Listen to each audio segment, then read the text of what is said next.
Maharashtra today 24 news, सत्य परिस्थितीचा सविस्तर आढावा। पुणे बंगळुरू महामार्गावर विचित्र अपघात, भरधाव कंटेनरने 3 ते 4 वाहनांना उडवलं, 8 जण गंभीर जखमी। पुणे बंगळुरू महामार्गावर कात्रज बोगद्याजवळ भीषण अपघात झाला। भरधाव कंटेनरने 3 ते 4 वाहनांना जोरदार धडक दिली। अपघातामध्ये 7 ते 8 जण जखमी झाले। या अपघातामध्ये सुदैवाने जीवितहानी झाली नाही।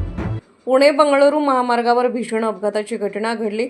नवीन कात्रज बोगद्याजवळील जांभूळवाडी दरी पुलावर विचित्र अपघात झाला। भरधाव कंटेनरने 3 ते 4 कारला जोरदार धडक दिली। सुदैवाने या अपघातामध्ये कुणाचा मृत्यू झाला नाही, पण या अपघातामध्ये 7 ते 8 जण जखमी झाल्याची माहिती समोर आली आहे। या अपघातामध्ये 3 ते 4 वाहनांचे मोठे नुकसान झाले। मिळालेल्या माहितीनुसार पुणे बंगळुरू महामार्गावर कात्रज बोगद्याजवळील दरी पुलावर साताऱ्याच्या दिशेने जाणाऱ्या कंटेनरने एक करत 3 ते 4 वाहनांना जोरदार धडक दिली।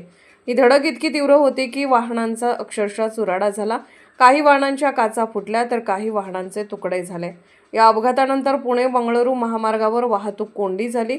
अपघाताची माहिती मिळताच वाहतूक पोलिसांनी घटनास्थळी धाव घेतली। अपघातामध्ये जखमी झालेल्या 7 ते 8 जणांना तात्काळ स्थानिकांच्या मदतीने पोलिसांनी रुग्णालयामध्ये उपचारासाठी दाखल करण्यात आले। सुदैवाने या अपघातामध्ये जीवितहानी झाली नाही। या अपघातानंतर महामार्गावर मोठी वाहतूक कोंडी झाली होती। वाहतूक पोलिसांनी सर्व अपघातग्रस्त वाहनं बाजूला करून वाहतूक सुरळीत केली। या प्रकरणी पोलिसांनी कंटेनर चालकाला ताब्यात घेतलं। पोलीस सध्या अपघाताचा तपास करत आहेत। महाराष्ट्र टुडे मराठीसाठी ब्युरो रिपोर्ट, पुणे।